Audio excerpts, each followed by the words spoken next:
El 25 de junio de 1912, en la localidad de Alcorta, en la provincia de Santa Fe, una multitud se dirige a la sociedad italiana, dispuesta a terminar con la distribución irracional de las ganancias obtenidas por el trabajo de la tierra y la fuerte explotación a la que son sometidos. El joven abogado Francisco Netri, junto a chacareros, comerciantes, agricultores y trabajadores del campo, ha promovido la protesta y conduce la asamblea en la que participan más de 2.000 manifestantes. La rebelión es el inicio de la protesta más extensa en la Argentina agroexportadora, a la que se le suman los sindicatos de trabajadores rurales, pequeños comerciantes y más de 100.000 chacareros. El 5 de octubre de 1916 es asesinado de un disparo Francisco Netri, impulsor y partícipe fundamental de El Grito de Alcorta, el movimiento generador de las bases de la Federación Agraria Argentina.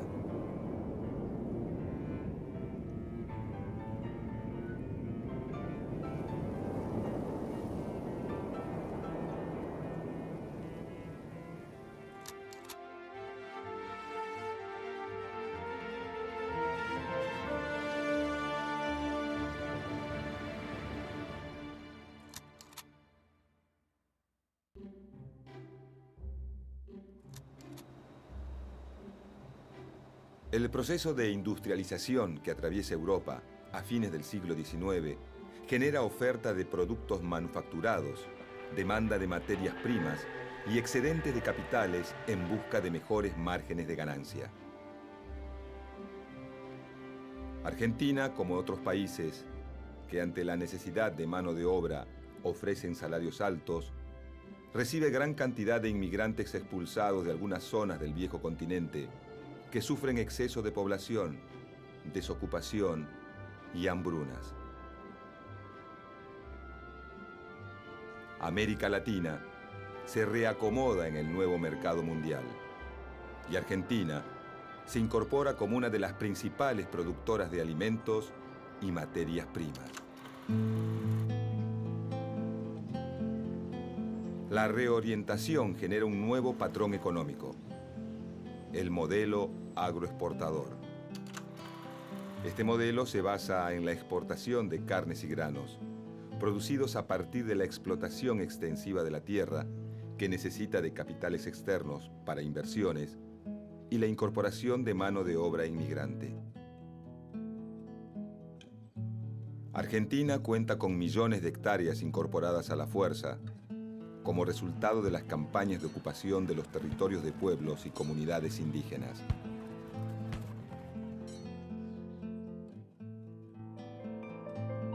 La expansión de la frontera agrícola,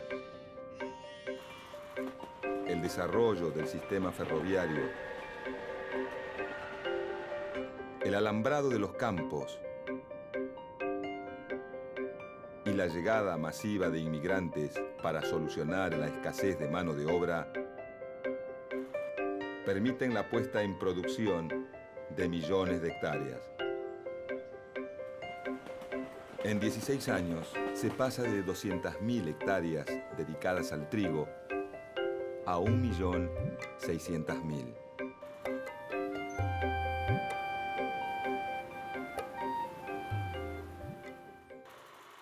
El Estado Nacional emite bonos sobre los que paga intereses mayores a los europeos.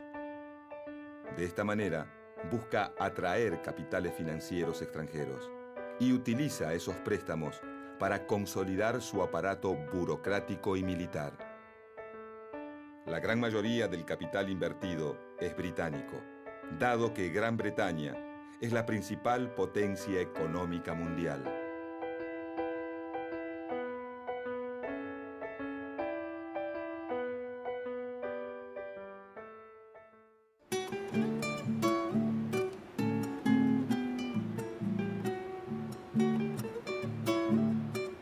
Los capitales ingleses invierten en la construcción de puertos y líneas férreas para favorecer la exportación de productos agropecuarios y la introducción de manufacturas.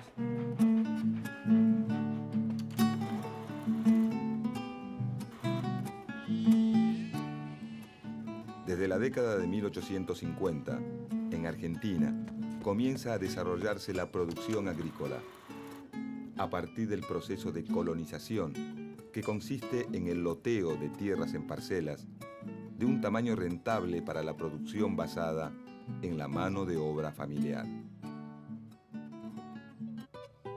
Los gobiernos de Santa Fe y Entre Ríos y los empresarios colonizadores privados garantizan el asentamiento de extranjeros y ofrecen facilidades de crédito para pagar la tierra y capital a través de instrumentos e insumos de labranza como arados y azadas.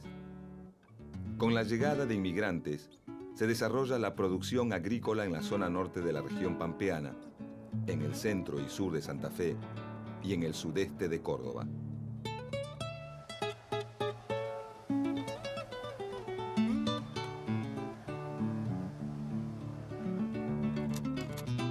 El resultado más inmediato de la colonización es, hacia la década de 1870, el inicio de las exportaciones de trigo y maíz.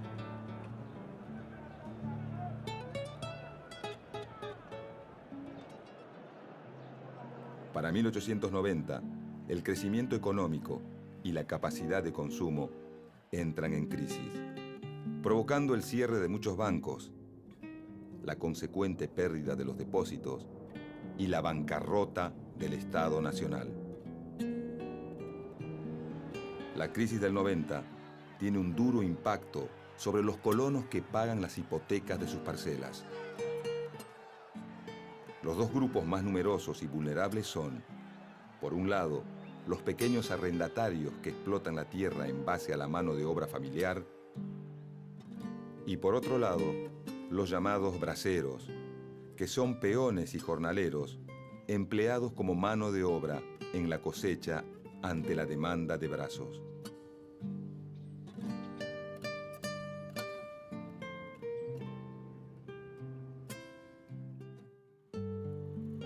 A la producción agrícola se le suma la actividad ganadera, y así el modelo agroexportador obtiene gran dinamismo con la estancia mixta, donde se alternan actividades agrícolas con la cría de ganado.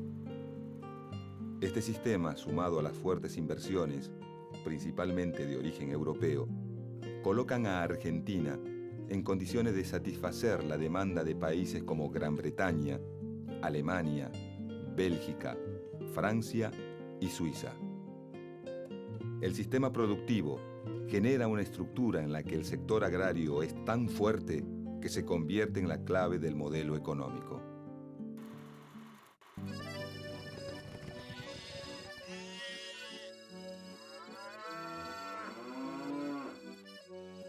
Con la importación de sementales que producen más kilos de carne en menos tiempo, se perfeccionan las razas ganaderas según el gusto de los diferentes mercados que las consumen.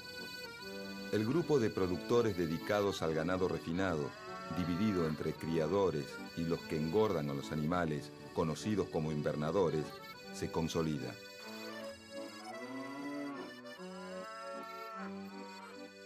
Los invernadores, por su posición de intermediarios, son quienes fijan el precio en el mercado de la carne. Hasta fines del siglo XIX, el ganado se exporta en pie, es decir, vivo.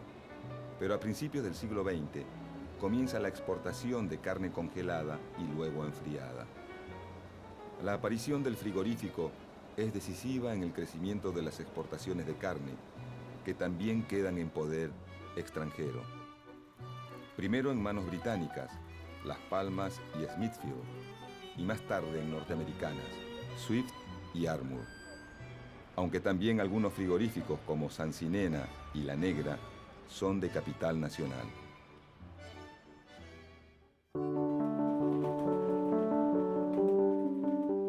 El progreso económico para abastecer el creciente mercado alcanza a la provincia de Mendoza con la industria del vino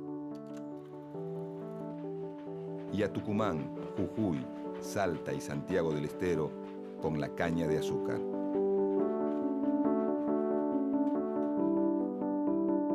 El Estado, a través de tarifas aduaneras a la importación, protege estas actividades productivas. Alienta y garantiza obras de infraestructura que permiten conectar a las regiones productoras con los mercados consumidores. En el norte de Santa Fe, parte de Corrientes, Chaco y Santiago del Estero, se inicia un proceso de explotación de los bosques de quebracho, principalmente por parte de la compañía La Forestal del Chaco, una empresa de capitales ingleses con aportes de accionistas franceses y alemanes. Del quebracho se extrae el tanino, una sustancia que se exporta y se consume a escala local para curtir cueros. Además, la madera del quebracho se utiliza para producir durmientes de ferrocarril y postes. En Santa Fe, la construcción del ferrocarril abarata la salida de los productos y alienta la instalación de fábricas de tanino, obrajes, talleres, almacenes y poblados en las zonas que atraviesa. A muchas de las tierras fiscales, apropiadas durante las campañas de ocupación del norte patagónico, se las utiliza para la ganadería extensiva. Hacia ellas se traslada el ganado ovino, desplazado de la pampa húmeda por el desarrollo de la agricultura y el ganado bovino. Así, se genera un paisaje de contrastes entre los escasos valles con irrigación destinados a la agricultura intensiva y con mayor cantidad de habitantes, y las miles de hectáreas que quedan sin poblar y sin explotar por la gran especulación con el precio de la tierra. 6 millones de hectáreas quedan en manos de un puñado de propietarios.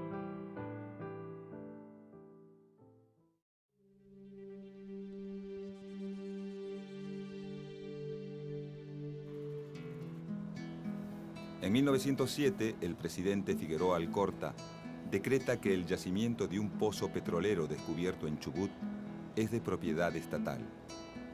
A partir de entonces empieza a formarse un nuevo polo de desarrollo en esa provincia.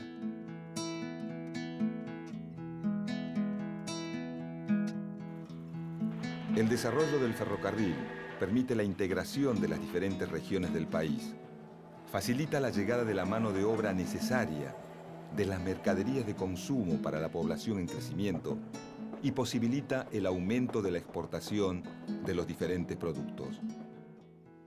Es Gran Bretaña quien domina el negocio de los ferrocarriles.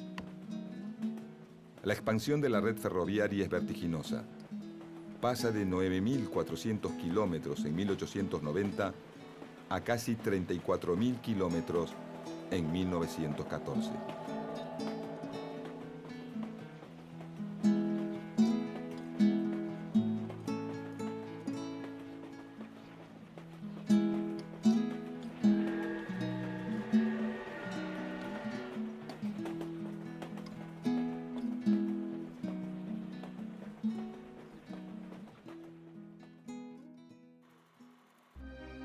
En la región pampeana, corazón del modelo agroexportador, comienzan los conflictos por la explotación impuesta a los trabajadores. Bajos salarios, extensas jornadas laborales y excesivos cánones de arrendamiento de las tierras chocan con la idea promovida por el gobierno y los terratenientes de que se vive un desarrollo social armónico. La alta movilidad de la mano de obra en épocas de poco trabajo en el campo traslada los conflictos a las ciudades.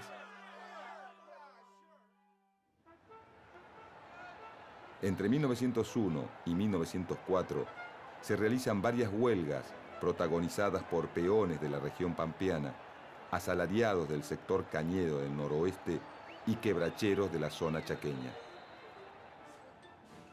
En 1911, la mala cosecha eleva el precio de los granos. Al año siguiente, las condiciones climáticas favorables permiten una cosecha récord que provoca la baja del precio de los granos por la abundancia de oferta. Para los arrendatarios, esto significa menos ingresos y grandes dificultades al momento de afrontar el pago de los elevados cánones de arrendamiento. La situación se vuelve acuciante para los pequeños productores, que a las deudas originadas por la mala cosecha del año anterior se les suma la caída de los precios del grano. Muchos comienzan a juntarse en almacenes, parroquias y viviendas precarias para buscar soluciones. En la provincia de Santa Fe, en la localidad de Firmat, se organiza la Sociedad Cosmopolita de Agricultores. En Vigán, la de Campesinos Unidos. Las demandas deben ser escuchadas. El 25 de junio de 1912, varios pueblos rurales del sur santafesino amanecen con sus faenas campestres paralizadas. Francisco Netri, un joven abogado llegado de Italia en 1897, está al frente de la asamblea. Le debe a su hermano Pascual, párroco del pueblo de Alcorta, el haberlo acercado al movimiento agrario. Netri promueve la protesta junto a chacareros, comerciantes, agricultores y trabajadores del campo, y su lugar de privilegio lo lleva a conducir la votación en la que participan más de 2.000 manifestantes. La decisión a la que llegan es contundente. Huelga por tiempo indeterminado hasta tanto no se obtenga la rebaja general de los arrendamientos y aparcerías. El momento que eligen los huelguistas para presionar a los arrendatarios es clave. Acaba de levantarse la cosecha de maíz y se debe roturar y preparar la tierra para la próxima campaña. El grito de Alcorta es apoyado por braceros, agricultores, chacareros y pequeños y medianos comerciantes locales ligados al agro. La huelga, que se extiende por 4 meses, alcanza a otras colonias y pueblos de Santa Fe, Buenos Aires, Córdoba y Entre Ríos. Se forma una comisión oficial que media entre los arrendatarios y las organizaciones corporativas de los terratenientes y grandes acopiadores, como la Sociedad Rural de Santa Fe y la Bolsa de Comercio de Rosario. En agosto, las comisiones locales confluyen en una reunión en Rosario, que deriva en la formación de la Federación Agraria Argentina.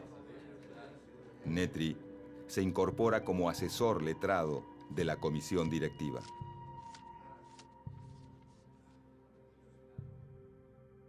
El Grito de Alcorta es el primer movimiento agrario de gran alcance que promueve la Asociación Gremial de Chacareros y crea una corriente que estimula las protestas y el surgimiento del cooperativismo agrario. Pero las coincidencias entre obreros y arrendatarios pronto llegan a su fin.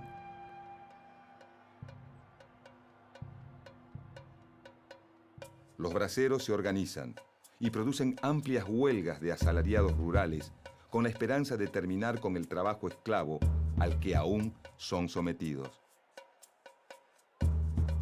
A partir del Grito de Alcorta, los propietarios acuerdan suavizar las condiciones de contratación según las demandas de los productores y se consigue la rebaja de los arrendamientos y la consolidación de la organización gremial de los chacareros en la Federación Agraria Argentina. Creada con la unión de los chacareros y dirigentes radicalizados, la Federación Agraria Argentina se alinea con los terratenientes. Entre 1912 y 1917, Europa maneja el mundo, tecnológica, financiera y políticamente. El dominio sobre las áreas coloniales y las necesidades de expansión de las grandes potencias industriales hacen que las confrontaciones se vuelvan cada vez más frecuentes, no solo en el viejo continente, sino también en las colonias de África, China o el Medio Oriente. Pero el enfrentamiento entre el Imperio Austrohúngaro y Serbia traspasa las fronteras el 1 de agosto de 1914. Y la declaración de guerra se extiende hasta Rusia, desatando un conflicto en el que participan 32 naciones. La Argentina, aunque se abstiene, no sale ilesa de la Gran Guerra. Las importaciones disminuyen, muchas industrias se achican o desaparecen y aumenta la desocupación y el trabajo precario.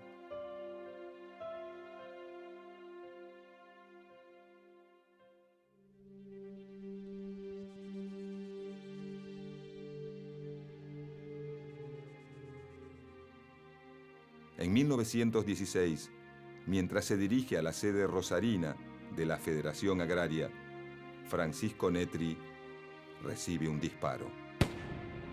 Herido de muerte, logra llegar hasta la peluquería ubicada frente a la Federación y muere en el patio de ese local. El autor del disparo es Carlos Ocampo. Aunque nunca devela en el juicio el motivo de su accionar, se sospecha que el asesino ha sido contratado por los terratenientes santafesinos.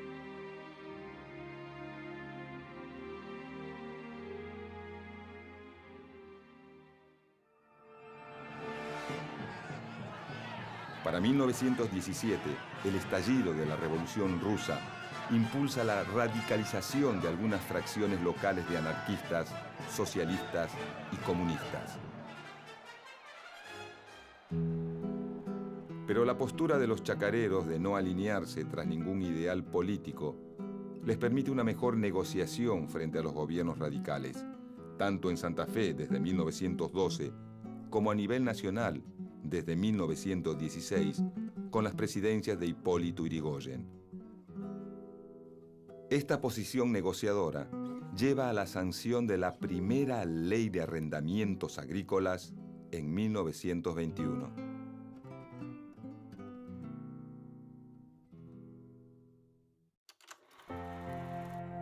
El modelo agroexportador moderniza al país y lo convierte en uno de los mayores exportadores del mundo.